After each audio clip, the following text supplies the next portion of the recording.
child, I grew up programmed by TV.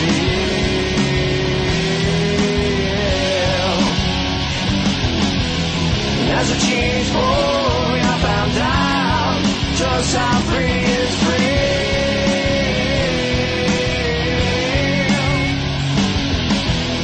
I took a toke from some good smoke while a man came down on me.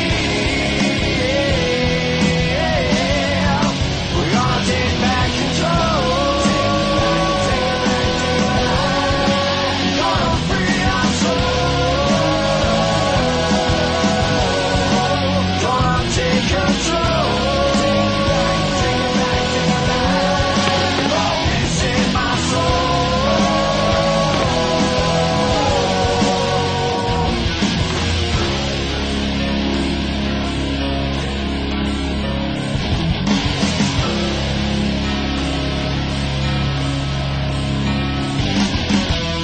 What's it gonna take to make us realize that we're not living free?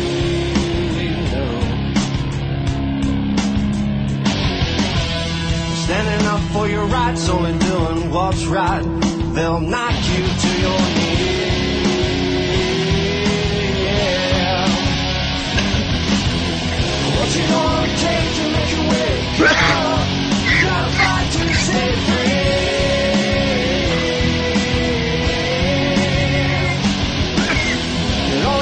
Spark to set things off. You say you want a revolution, yeah. We're gonna take back control. We're gonna free our soul.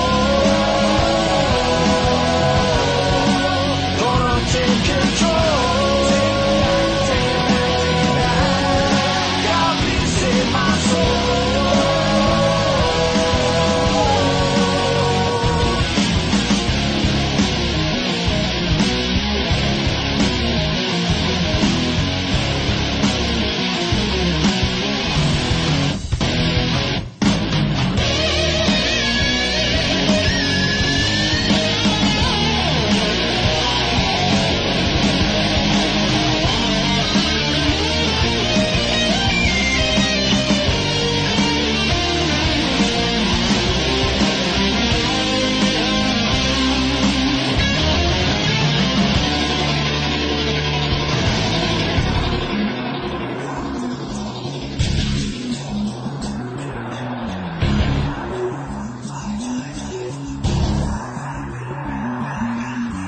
Satellites in the skies broadcasting lies to billions of people. Cameras on the streets tracking who we meet. You call this liberty?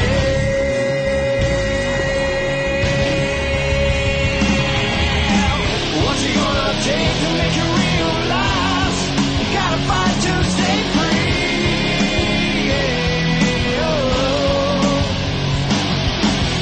It's gonna take a spark to kick things off for this freedom revolution, yeah. We're gonna take back control. We're gonna free our soul. Gonna take control. Lord, please save my soul.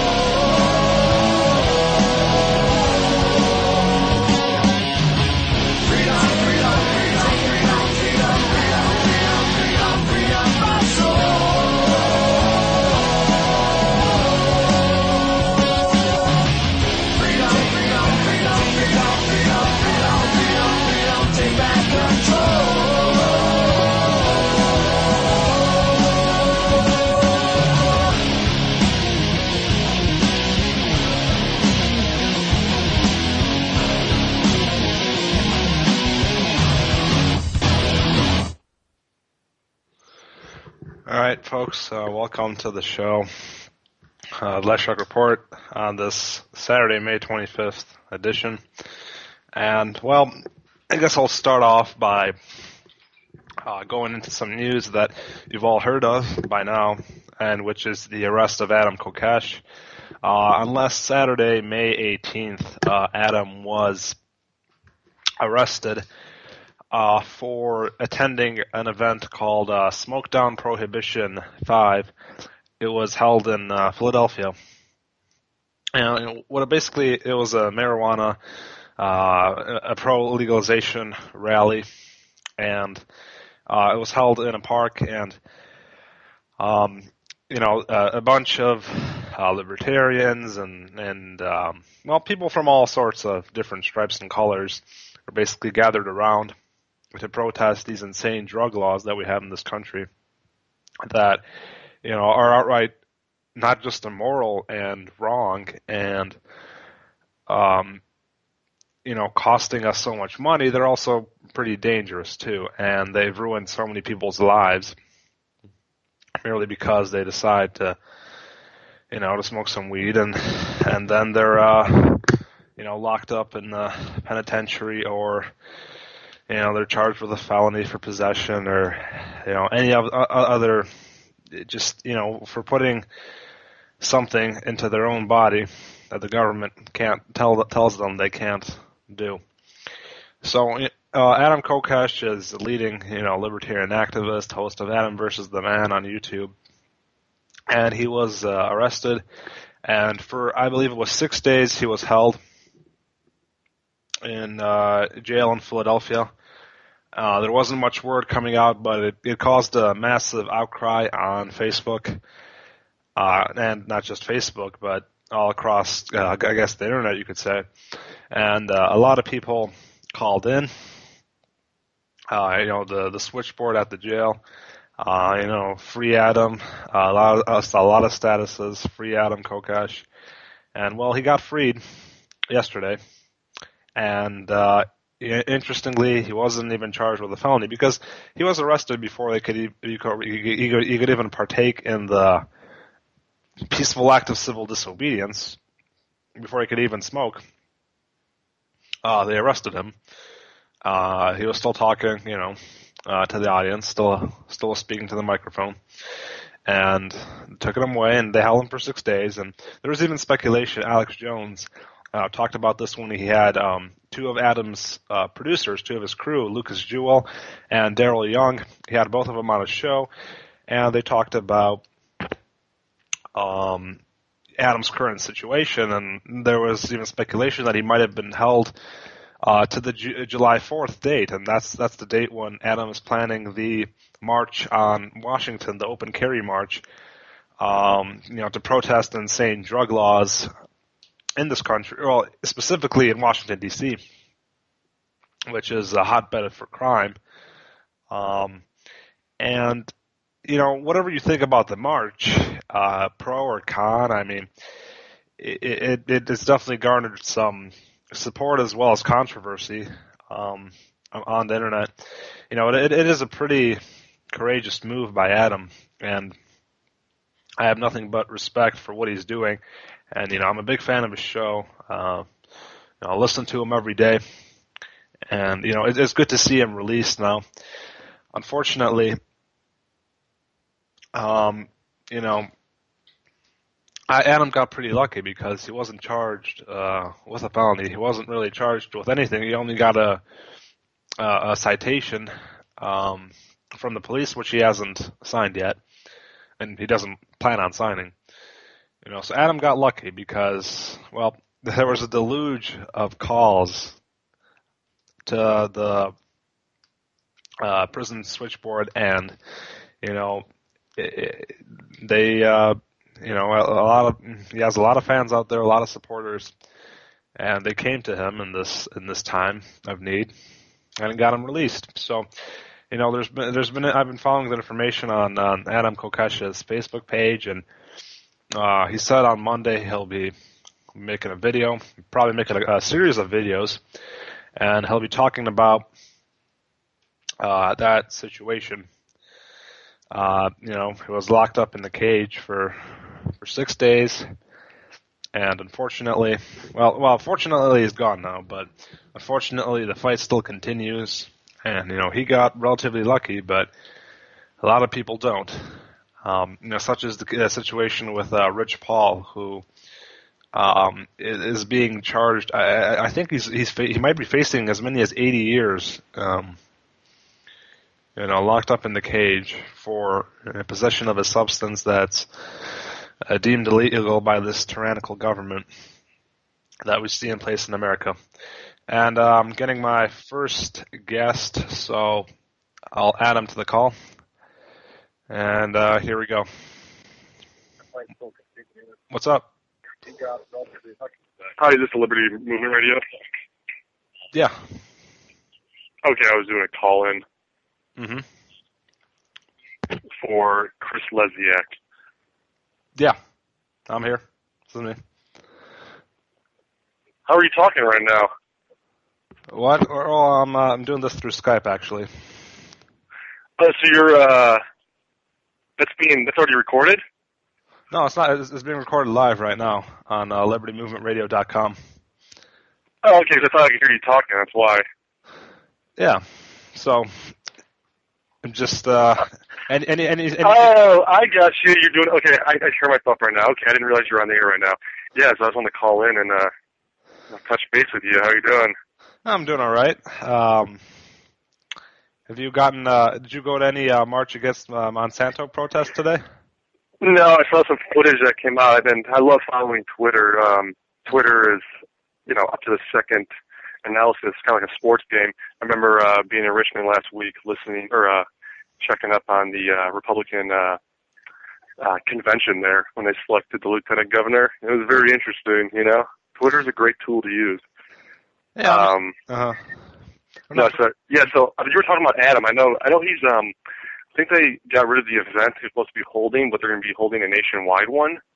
You read about that? Oh, about the open carry? Yeah.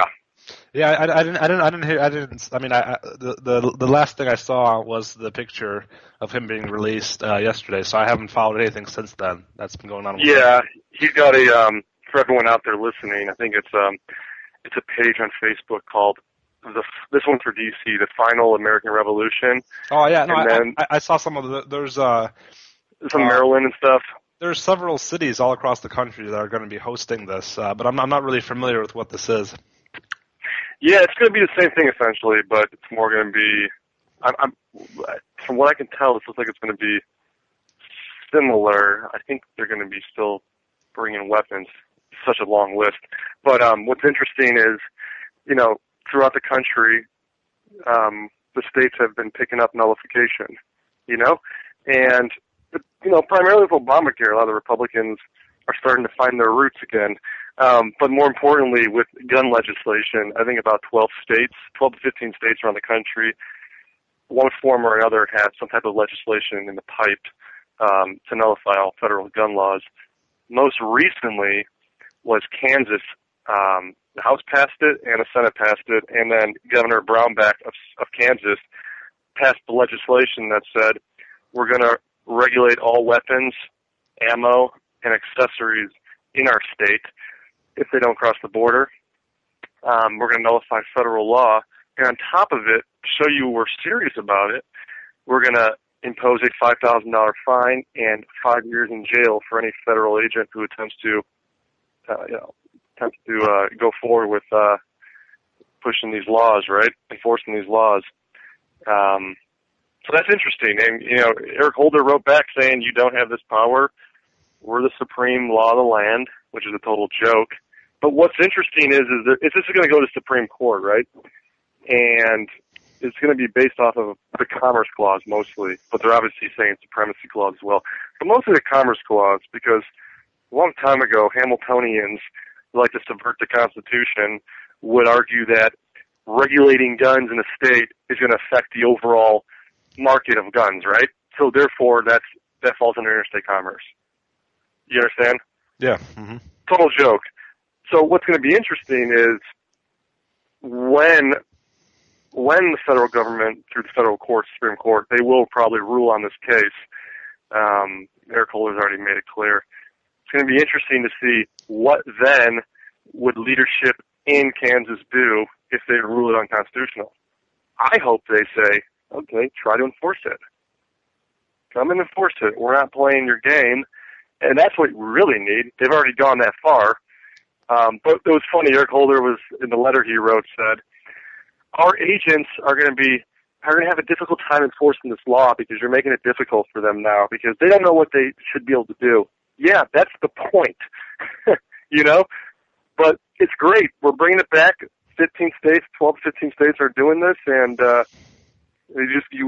key is forget national politics, right? Conservatives just forget about national politics. It comes down to local and state politics because that's where the power's at. That's where nullification we can put forward, and regardless of what the feds rule on, especially if we're in line to do this through states' rights, if we have leadership, then let's take it all the way, right? I mean, isn't that the point? Well, yeah, I mean, it's really where the state legislature, you can make the most difference. I mean, Congress isn't going to respect the rule of law. It's not going to respect the Constitution. So, and, you know, electing liberty candidates to the state legislatures is significantly easier than it is to Congress. I mean, in Congress you have maybe 5 or 6, you know, stalwart liberty guys, Ron Paul Republicans, and on the state legislature level, that number is significantly higher. Yep. I'm excited about what's happening. I hope because the representatives in the House and Senate, they're serious. The Attorney General, I mean, they're dead on serious. And also, they say if you come and prosecute our citizens, we're going to allow our Attorney General to back them in court. It's very interesting for everyone out there listening. Read the letters back and forth. Eric Holder uses the language. This bill purports to nullify. You know, he's looking down on the states. You think you have this power? You don't. And you have these nanny staters who, every argument, they say, the federal government, if the law conflicts with it, state law, federal government, always federal government wins. So my question is, what's the point of having states if they always win? You know? No, yeah, exactly. It's perverted, and it's idiotic to think that. So let's hope we have some. I think, see, Adam, what he needs to do is he needs to market this with the Tea Party people to get them out there, too. Because there's also something right now, I know a guy named the Austin Peterson, I think he works for Freedom Works. He's going to be hosting a water gun rally, right, in D.C. or something like that. That's fine and dandy, but, I mean, we need to get serious on this issue. A water gun rally? I mean, come on. I mean, I know a lot of people have had some objections to this march, and that it can be used really kind of as a, you could say, false flag in a way in which they can, you know, there can be some bloodshed, potentially some violence, and then they can use it to really take gun control, which is obviously leads to gun confiscation to another notch, and that's why some people are, yeah. Well, you know, it's interesting. Kokesh has he posted something up on this Facebook page. You can pull it up. It's the, you know, Thomas Jefferson Declaration of Independence, right? And it says, what the founders would have said about this march if they were alive today. It has a bunch of language on it. It says, yeah, I saw that sounds dangerous, but it's illegal. I'm scared. Yeah. One saboteur could ruin it. And it's true. I mean, you know, that, and if anyone out there is listening to this who watched the D.C. police chief say there's a difference between civil disobedience and breaking the law. Actually, there's not. Civil disobedience is breaking the law, but peacefully. That means killing a gun on the back. Looks dangerous. Some people think it's dangerous. It's illegal, but you're not violent. That is civil disobedience. Well, precisely. A perfect example is the civil rights movement. You know, they were breaking the law. They were going into, you know, sitting in places they weren't allowed. But, you know, they got a lot accomplished through that. And, you know, I think people have to remember that legality is a terrible barometer for morality. Just because something is legal or illegal doesn't make it necessarily right or moral. I mean, you can look at, for the longest of time, you know, sodomy laws were illegal in the U.S., you know, and now it's interesting that Ken Cuccinelli in Virginia, I've heard some rumors that he's trying to bring him back in a way. you had interracial. Oh yeah. Yeah, you had. I heard something about that. He's not really that good of a libertarian. I've heard that he is sort of a liberty guy, but then I've also heard other things that point to him maybe not being as good as you initially think he might be. Yeah. Yeah, you're right. And that's exactly why, anyone who listens to a candidate and hears someone speak, I mean, yeah, he got some of this neocon stuff, but E.W. Jackson, who's lieutenant governor, that guy is hardcore liberty. I mean, he's got a couple issues. People think he's like, because Obama's a Muslim type of guy, right? Mm-hmm. That's why Cuccinelli didn't want him on or something along the lines of that. E.W. Jackson's an interesting guy. Oh, what you were talking about, Is E.W. Jackson his running mate? Lieutenant governor, yes. Okay. No, but you were talking about the law, legality as a barometer. Yeah. And this is another great thing about Twitter. Conservatives dominate Twitter, top conservative on Twitter, the hashtag. It's surprising. I always thought the Democrats dominated Twitter. But, during the healthcare stuff, Obama in 3 words, right? And Obamacare in 3 words would be the hashtag. And then Obama came out and they took a picture of the law and they says, it's because it's law. It's just like, okay, that means nothing. That means absolutely nothing. See, we need to get back to pre-Civil War understanding of states' rights versus federal rights. And, I don't care if this is law. I mean, the states are going to pass legislation. We're going to go to the court at the state level, and we're going to make our own rules. We don't need the federal government coming in here, right? That trend is coming back, I think. And I think, the libertarians, they say, they never win. Well, man, libertarian conservatives get at the local level. That's where, let's face it, the Democrats are not active really. They have no youth movement at all. Conservatives and libertarians have that going for them, and we need to use it. Yeah. I don't know I guess this could be a decent segue into if you want to talk about David's campaign or how you became involved and what your plans are for the future. Because David actually, he's been on this network before on the Chris Dillard show, which is no longer has programming on this network, but he's been on here before and he's a friend of the network, so people know who he is. So if you want to talk a little bit about that. Yeah, absolutely. David Earl Williams III has got an interesting campaign coming up against Congresswoman Jan Shankowski of Illinois' 9th District, for all of you out there who are not aware of that. Jan's a real hardcore progressive, somewhat socialist, some would say, and, really big government. She cares more about passing legislation abroad. For instance, fire hazard safety in Bangladesh, forcing our U.S. retailers to sign on to this legislation that's, if you can find out, you can see this infographic online. If you type in a visual explanation of the factory safety plan in Bangladesh, and it just goes into all the inspections, all the workers' rights. If your factory is being inspected, you have to pay the workers for time missed. It's just so out of control. And I think only 2 retailers signed on to it, but in the U.S. But, she's wasting her time with stuff like that. She says Obamacare is a waste to try to repeal. And that's one thing David is interested in doing, is repealing Obamacare because of all the taxes and how it actually hurts the middle class and minorities and the elderly. But Jan, she professes to be, this anti-war candidate, this anti-big bankster candidate, but really she is a partisan player in the game of politics. She'll vote certain ways, but she is partisan, and I think David's not. I know David, he's a great guy, but for example, Jan goes after Mitt Romney for wanting to, help out Wall Street at the expense of Big Bird, when really Jan is not sophisticated enough to understand the inner workings of the Federal Reserve and a central bank and actually how that affects the poor and the middle class through inflation and not being able to save and build capital for businesses to invest in the future to hire workers. And what was interesting is after Bloomberg sued to get Federal Reserve documents, They found out that they were dealing $16 trillion in about 3.5 years through the emergency lending window. So like the Bank of China, Libyan Central Bank, but also other banks abroad who had private shareholders, and as well as U.S. banks, taxpayer dollars. And they weren't going to tell us that. But, Jan provides accountability and transparency to the taxpayers, right?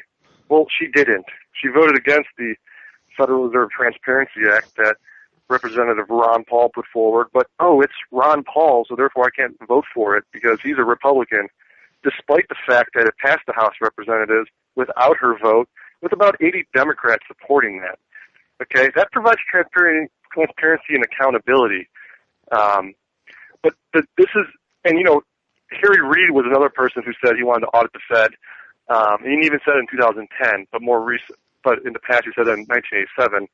And this goes with Jan in the sense that Democrats like big government. They like central banks to provide low interest rates for student loans, for pretty much any type of interest rates to build, to expand government, to expand the community.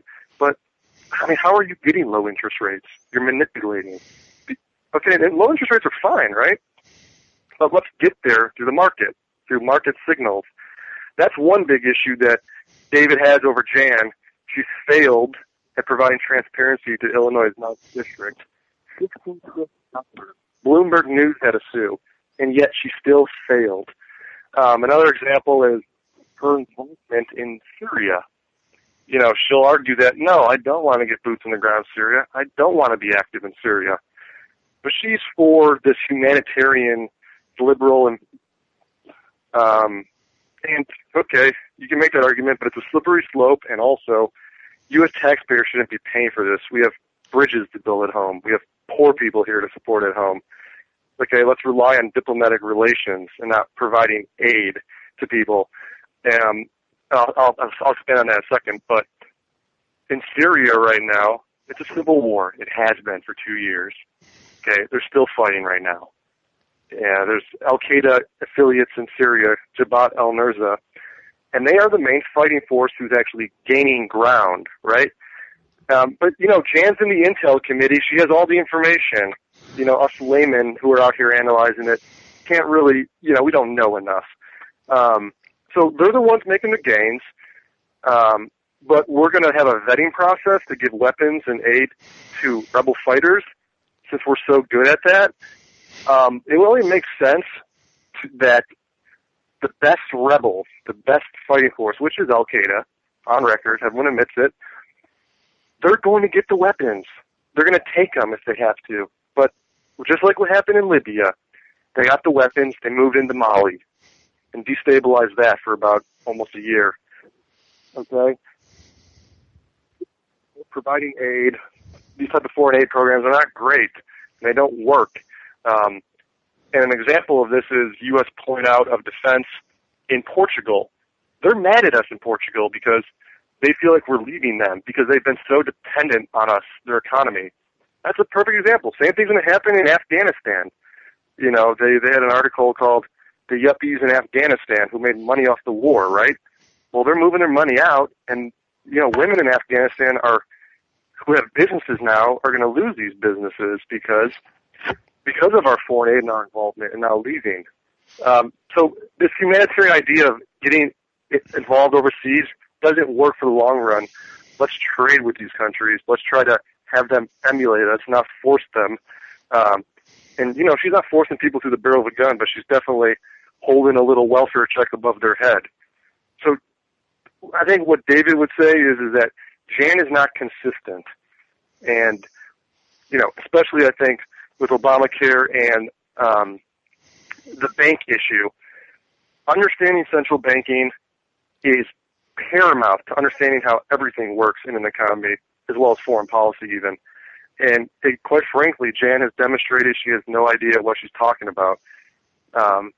In terms of David for the future, I think that he's been making some headway. We still have tons of time. We have no Republican challenger at this point. If we do, that's not going to be a big deal at all. We're gonna hit hard, and we know we have a message, We have a message that's going to bring in Democrats and Republicans. There's no better candidate out there than David. You know, someone who voted for Barack Obama in 2008, who realized his failed leadership, his failed policies. He kind of had, he was libertarian. He wanted to give Obama a chance. Okay? I mean, what libertarian is going to vote for John McCain, right? So, you can give Obama a chance. I mean, David grew up in a single mother's home. He understands women. He understands women's issues. That's not to say he is going to specifically focus on that, but he understands who's affected the most. Women and minorities and poor, as well as elderly who are on fixed incomes. And this all goes back to monetary policy. Keeping interest rates artificially low, not allowing the elderly to have the chance to save their money, high healthcare costs with inflation. Wherever the money goes that's printed into any government sector, it's going to cause higher prices. That's what we have in education. That's what we have in healthcare.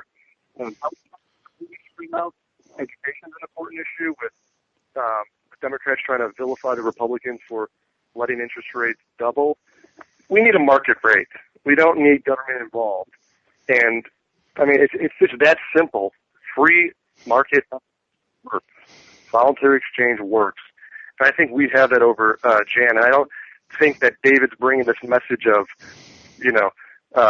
mainstream conservatism. It's a message of American individual liberty, of understanding how you build coalitions, and how you bring people together on the central issues of our day, which are, it's the economy, stupid, and it's going to be for the next 10 years, I would say. So I think everyone out there who wants to get involved and help should definitely contact Do for Congress 2014, doforcongress.com, and check us out on Facebook and get involved. We're talking about a lot of issues right now, like the Farm Bill coming up, government subsidies with that. We're just trying to push for a free market perspective on U.S. domestic politics and a non-interventionist policy, while still restructuring the military to be able to fight, to fight in the future for real serious threats, not this mercantilist view of American foreign policy where we have to protect our resources abroad. That's not national security threat. A national security threat is hitting us on our homeland. And I think that's what the consistency David brings is what's going to really get Jan worked up when we get her in a debate, and really when we get on the ground and speak with people. But we look for everyone's support out there, and I hope we can meet you in person and join the team. Well, I'm wondering, because, you've had experience, you've been around politics for a while. If you've had some training and for campaign leadership positions, you're currently serving as David's campaign manager. And if you just tuned in, we're talking to Gary Paul Christ Jr. Did I get that right? Yep, Gary Paul Christ Jr. He is the campaign manager for David Earl Williams III's 2014 congressional campaign. David is a Republican running in the 9th District of Illinois. Is a Ron Paul supporter, solid Liberty candidate. And like I mentioned, he's been on this network before. How do you think, because, if David were running, say, as a libertarian, he wouldn't have to, he would obviously lose, because that's what third-party candidates really are good at. One thing is losing and not raising any money, not making any traction. But as a Republican, how do you think, there's still a good, solid neocon base there that, obviously has to kind of fall in line and go after him. How are we going to get, these issues that don't resonate so much with the elderly Republican base, such as the anti-war stance and, the civil liberties and, marijuana legalization? How are we going to get through and really win them over? Because, the old-time GOPers and the establishment, they're going to certainly have some concerns. And, we've seen this happen before. An example is with Kerry Bentivolio in Michigan. A Tea Party Ron Paul guy ran for Congress. The incumbent was disqualified due to petition fraud for the signatures got on the ballot. And the Republicans ran an establishment state senator as a write-in campaign against him. They ended up losing, but the establishment was virtually all united against the Ron Paul Tea Party guy. And how are we going to basically get the establishment over without compromising our issues and without really pandering and changing our message? Yeah. Yeah, no, absolutely. And I think it's relatively pretty easy thing to do, especially since we don't have a candidate run against us. Let's say we did have a candidate who the establishment want to put up. We're fine with going after him because most likely it will be a candidate who's not as consistent as David would be with free market conservative policies with a libertarian tint to it. But with that being said, not having a challenger, Obamacare is the main issue we've been hearing a lot about with the Chicago Tea Party, talking with folks down there. I'm going to expand, but that's what the conservatives are looking at now as a wave movement going into 2014, kind of like what you saw in 2010 with conservatives gaining the seats in the House. But I think what's critical is framing the message, is touching on historical context when making our arguments. And I think that conservatives, they love the free market, right? Even old-timers, a lot of these mainline establishment candidates will say, I'm conservative free market economics, but they're not. They're in favor of subsidies for, big oil, farm crops, stuff like that. And that's fine and all, but that's not real, true classical liberal conservatism where we have to remain consistent. We can't just have Democrats hitting us on not being consistent. But I think what's important is that in terms of foreign policy, David was a Navy vet, right? He understands foreign policy. I've spoken with him a lot. I have a foreign policy, national security background as well. And what I would say is, in 2001, Rumsfeld, he was in favor of an audit. I mean, we need an audit at the Pentagon. It's a difficult task. Some will say it's impossible to do. Okay, let's say that is the truth. We need a drastic restructuring of the military, and we need to be able to demonstrate that our defense posture around the world is not just out of control and excessive and a waste. We have to bring it in, and I think if Republicans get serious, this benefits us all. This is not about being, you want to cut the military and cut national security. No, we want to enhance national security for the long run. We want to bring national security home. We want to protect our borders at home because remember, the wars are dying down. I mean, yes, the main establishment wants to go get more involved in the Middle East, but what they're really interested now is what? Immigration. Okay. Well, we want to protect our borders, right? Okay. Well, let's bring these troops home. We're in favor of pro-national defense, national security. We don't want to get involved overseas willy-nilly to get involved in civil wars, to nation build, and humanitarian reasons. That's not the U.S. military's job. I think David's background in explaining this, but also explaining how we need a restructuring of our military. I mean, we have the Asia-Pacific rebalancing going on. We really need to focus on this and show Democrats that we're serious about cutting. Okay, we restructured and cut the military. Huge project, right? Especially going to the waste. Get that out of the way first. Okay, now, are you going to deal with entitlements? You can use that as a bargaining chip against the Democrats. Regardless, it benefits us to attack and restructure the military to have a better defense posture around the world, to actually go after security threats. I would say knowing how to frame that message is important to show that we're not weak on national security and we're actually in favor of enhancing national security, but not going around and subsidizing our allies while they can, go and get health care for their people while we're paying their defense. Okay? Also, the free market issues. So much government regulations. Okay, well, conservatives shouldn't be in favor of the central bank getting involved as well. Central bank involved manipulating interest rates, how that affects the healthcare market, how that affects education, how just in general a central bank is made to first keep the rich interests in this country who this is how it used to be before the Bank of the United States. What they would do is Hamilton argued for the rich being linked into the government through government bonds. Therefore, they would always want big government. They would want the citizens to pay taxes on these bonds, to pay have an income tax essentially with a lot of tariffs, stuff like that. But what's important is that we have to explain that central banking is is not conservative. It's central planning. We need a true free market. We need to have market indicators tell us where money should be allocated. And that touches on everything. GM, I mean, you name it. I think the major issues, though, that we're going to get the conservatives on is, first of all, showing them the importance of the Federal Reserve and how this affects savings for retirement, fixed incomes, how it hurts the elderly, how it destroys our dollar. Because a lot of them kind of know that, but they don't really focus on it. It's not people's biggest issue out there. Obamacare is, rightly so. But this is a big issue, too. This is the foundation of this idea of American capitalism, right? So it's going to come down to, I think, Obamacare with conservatives, as well as foreign policy with Jan. They don't, they want to be more involved than what Jan would be.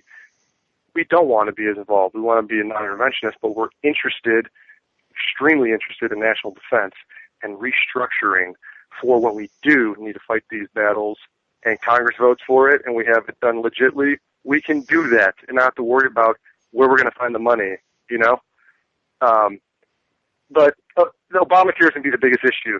The taxes on Obamacare, that's what's going to, a lot of these elections are issue cluster elections, and Obamacare, I mean, even the unions in Chicago, I think AFSCME 31, as well as the Chicago Police Association, I believe, don't quote me on the Chicago Police Association, but I know AFSCME 31, a lot of them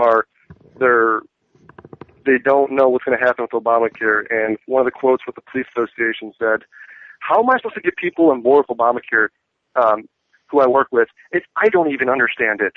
I mean, that just goes to the heart of the matter. So, yes, these people, I think what's more critical is not so much the Republican vote. Hopefully we can already have that without a challenger. What's going to be important is bringing on people who are in Chicago, who work for unions and stuff like that, who want to vote for us on this issue, specifically Obamacare and government intervention in their life, and not knowing what's going to be around the corner with taxes and how it's going to affect their health care. I think that's going to be a huge issue we can capitalize on in terms of building coalitions. Do you have any? Have you ever developed or made any contacts on, say, potential big name endorsements like Ron Paul or Justin Amash, or just like laying in an operation so we can really be competitive? Because 2012 it is a liberal district. Obama handily won it. 2012, the Schakowsky won with 66% of the vote, compared to the Republican getting 34%. Have you looked into any of those things? I have not looked at any big wigs. I mean, for instance, a Ron Paul endorsement wouldn't probably carry any weight in that district. What I think is important is that look who she ran against in the last election, Tim Wolf. I mean, everyone out there, he's not the type of guy who's going to get you excited and energized and bring out the youth voters. So a lot of the youth voters we need to bring out. We need to get them active. David is a young, articulate, good-looking guy. He's got a history. He's served our military. He served in the Navy. He is someone that Jan has never even come across in the fight. I mean, Joe Pollock was a young guy. David's got a different story behind him, and I think what's going to really matter is getting out the vote, grassroots. In terms of getting any actual big-time support other than we have Joe Walsh who's supporting us, and we have Derek Grayson who's running for Senate in Georgia. Some of you guys know him as T-Mott, supporting us. I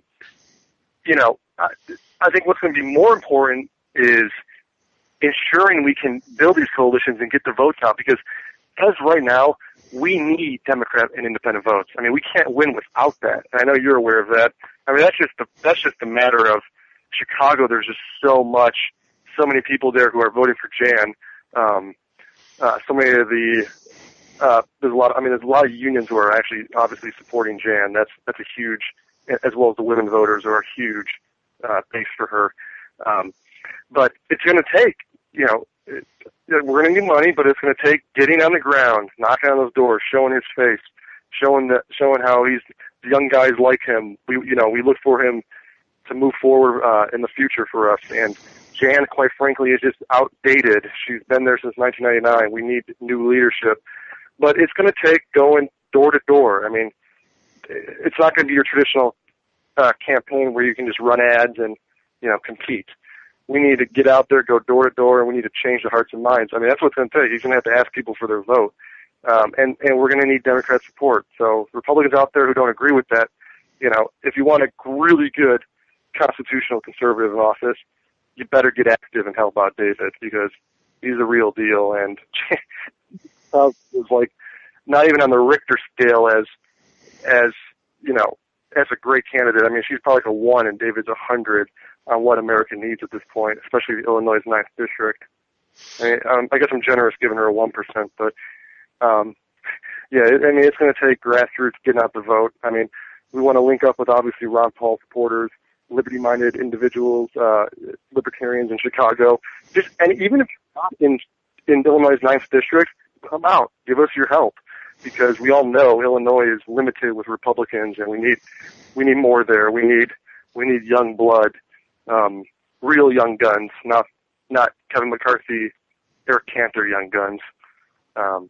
We need people who stand on principle, like Justin Amash, David type of candidate who would put his votes on Facebook. He would get involved with the citizens. He's not going to be just sitting in Washington and be coming home. David believes in term limits, not staying there for his career, getting a punch. Just being, the average politician. I think we're going to need as much support as possible on the ground. We're going to need people showing that we have this young campaign and we're serious. We're not someone to be written off as. And I mean, that's why we're involved. That's why we're trying to get this done, to show that we can actually get to Capitol Hill and, attempt to hold up, I like to use the word hold up a lot of these policies going through, because, I mean, that's what it is. I mean, building coalitions with a lot of the Republicans in the House is going to be beneficial in terms of what David believes will probably be a little less of those, more of the Justin Amash types who we'd be linking up with. But we can do a lot of good if we can get to Capitol Hill and have the support. Well, I think, in my opinion, David's probably going to be the best member of Congress should he be elected, and that is an uphill battle, because, like I mentioned, it's a liberal district. But I think David has a great many credentials, and he is a very solid liberty guy, a good Ron Paul guy who's never shied away from that. And unlike Rand Paul, who kind of was a pretty slick politician, and endorsed Romney so he could get the general acceptance in the Republican Party, David went ahead and voted for Gary Johnson once Ron Paul became the eventual loser of the GOP primary. So it shows that he is committed to principle, and I'm certainly very excited for him, and I'm really happy that I got to meet him at several Ron Paul rallies we attended, pretty small gatherings in downtown Chicago during the winter of 2012, before the March 2012 primary in Illinois. What do you think? Because Skokie is located in the district, and it's a heavily Jewish area. Jan Schakowsky is Jewish, and she's avowedly pro-Israel, even though there are some progressive Democrats, ultra-progressives, who take a more neutral, if even slightly pro-Palestinian leading side. Now, how do we? A lot of, and when Tim Wolf ran in 2012, he didn't address foreign policy really, other than affirm support for Israel and continuing foreign aid and all that. How are we going to, without abandoning our principles, how are we going to, convince the large Jewish vote that is out there, to support David and not write him off as a sort of anti-Israeli extremist, as kind of Ron Paul was portrayed by several Republican Jewish organizations and types of organizations. How do we get across to those people? Yeah, they'll be out there, and what you said about the Jewish voters who sometimes back, Palestine, and that's interesting because all they want at least is this, not having the U.S. just constantly be backing Israel, like left and right. Let Israel make its own decisions. Let Israel deal with the consequences. And yes, we're Israel's ally, obviously, right? I mean, we don't have anything written up other than what you could argue with the Iran sanctions just recently. But what's important, I think, is the Jewish people are independent, okay? They always have been self-reliant. And once again, it's going to come back to framing the message. The true defender of Israel is one that doesn't hamstring her through foreign aid and using foreign aid as a weapon to say, okay, we don't want you moving forward with resettlements. We want you to say this. We don't want you to do this. Israel has 300 nuclear weapons. They're not part of the non-proliferation treaty. Iran has not one yet. We've had Israeli leadership say, of course Iran's going to get a weapon. I mean, they're not the serious threat, an imminent threat right now, as some would argue, as the politicians would want to argue with both Israel and the United States. They are, some would argue that they're a threat. Michelle Bachmann would say, Iran has in their constitution how they want to kill Israel, which I can't believe anyone would write that in the Constitution. But it's going to come down to arguing that we are pro-Israel. We want Israel to be able to do whatever they see necessary for security. If they want to expand settlements, that's their business. They need to deal with the repercussions, though. But this whole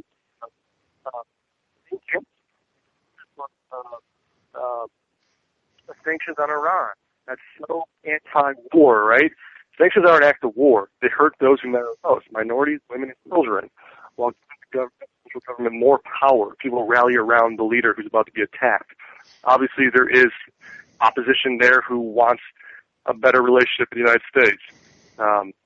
The supreme leader said, don't. They're going through a huge mess right now in Iran, but he says, don't elect someone who's going to build relationships with the United States. They're still mad about 1953 overthrowing their government.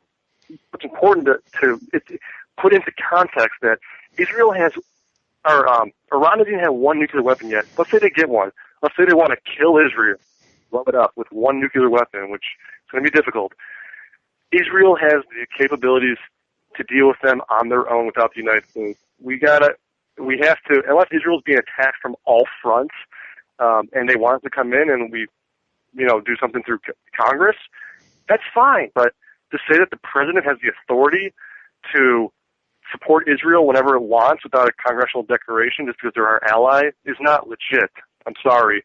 And we need to stress that we do support Israel. We want them to be self-reliant, independent. We want them to protect their own national security. We don't want to hamstring them with foreign aid. We want to build relationships with them in the rest of the Middle East, but not through the barrel of a gun. And it's really going to take. I mean, we're already giving Israel so much money as it is. Whether it's the missile protection programs on top of the $3 billion in a year of aid. The argument is that 1% is foreign aid. That's not a lot of the U.S. national budget. That's not the point. The point is this the United States role? Do the American people agree with it? And there hasn't been anything to say that, okay, the American people will vote for aid for any country that they want. It benefits Israel for the United States to stop giving aid to countries who chant death to America, countries who are hostile towards Israel. So if we were to get rid of most of the aid, all the aid, let's say, from Middle Eastern countries who are hostile to Israel, and allowed Israel to do their own thing, Israel would be stronger than these other countries. Their economy and even itself would be stronger. So this idea that Israel needs us to be, holding their hand, I don't think is, and if we're not holding their hand, we're not their allies for some reason, it doesn't make sense. I think we need to really understand, what we're talking about and put it into context. And I think, we can't use the same argument that a Democrat or a Republican would try to use when dealing with this issue. I think we need to look beyond the box. And once again, it's all about building coalitions. But I think that's going to be probably a bigger issue with Republicans than most of the Democrats. Obviously, the Jewish area is going to be huge, but it's really going to show David's have to show his sincerity and he truly believes that this is the best way. I mean, we've been doing what the establishment has wanted so far, and quite frankly, it hasn't benefited anybody. Look at Iraq right now. It's friendly to Iran. I mean, now, actually, the United States, if anyone wants to help Israel, then stop getting involved in Syria. Stop sending weapons and aid to Syrian rebels. These people are everyone says Iran's against Israel. Well, Iran's backing Assad. Guess who else is against Israel, if you want to make this argument? The Sunni extremist rebels, Al-Qaeda, who's about to get power in Syria. And they already have power in Libya. The rebel factions and militias. Those are the threats. These wandering rebels who go from one country to the next destabilizing it, that's the threat. Those are the threats on Israel's border. Rebels getting weapons. But, Jan Schenkowski wants to vet the rebels because she's so good at, and the United States is so good at vetting rebels. So I think if you really want to protect Israel, you'll look at U.S. policy in Syria right now. Yeah. I mean, that's a serious. I mean, this is not just cut and dry. I mean, this is geopolitics, foreign policy. And quite frankly, just because you work on the Intel Committee, I think I know another person who worked on the Intel Committee named Michelle Bachmann, and I dare everybody to go back and listen to her foreign policy debates in 2012 presidential elections. Not too coherent, not too intellectual. I mean, she really didn't understand the nuances involved in geopolitics. And, I'm sure Jan will say, oh, I'm on the Intel Committee, pumping herself up, but that means nothing. I mean, there's average people out there who understand geopolitics, who can understand the issues and see the inconsistencies with U.S. policy. So hopefully Jan stops perpetuating this interventionist foreign policy while hanging on the sidelines and playing partisan politics. We're coming down to the end of the hour, and we got about 3 minutes left. But have you ever really thought about, because last election, 2012, you saw Jan Schakowsky raise over $1.3 million, and the Republican opponent raised about $66,000. Huge disparity right there. And, it's, I guess, surprising that the Republican even managed to get 34% with that kind of disadvantage he was at. Have you really thought about any sort of fundraising strategies? Because as we all know, in politics, money is everything. Without proper funds that are at least not too minuscule compared with the opponents, you can't really get anywhere in terms of getting your name out there and advertising and really having a competitive edge. Yeah, I mean, advertising, I've done political advertising for a job. It's expensive. I mean, cable, you can play stuff for cheap, but you're not going to get the constant barrage. Yeah, money is huge. And if you look at the FEC documents, the last candidate, Tim Wolf, didn't really have that much diversified funds. A lot of them were from family members. A lot of them were big donations, less than 100 donations, it seemed like. He didn't really get involved in the grassroots. I think there's a lot of money waiting for us on the sidelines at the grassroots. I think it's all about knowing how to manage a budget and manage an election. But I do not think we're going to get any money from the Washington establishment Republican Party, the National Republican Congressional Committee. I don't think, because, and even groups like Liberty for All, who are the guys who got in Thomas Massey and Kerry Pensavoli, I don't think that they're going to even provide money to this race, because people are going to look at the numbers and say, oh, he can't win. I mean, people want to give money to races that can win unless they're actually in the district and we have who are constantly involved. So I think, yes, we're going to need to get on the ground. We're going to need to get money from every local person, and it's going to be door to door, I think, and we're going to really have to focus on how we want to attack this strategy with as least money as possible. I think it's still possible to win. I think we're going to be limited, yes, but we all working on strategies right now for fundraising, so stay tuned for that. All right, well, Gary, thanks for joining us. Gary Paul Crace, Jr., Camp Manager. And done. So, Gary, thanks for joining us.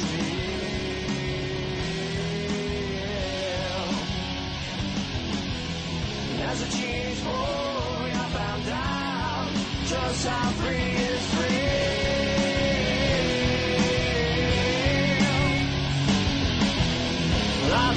took from some good smoke.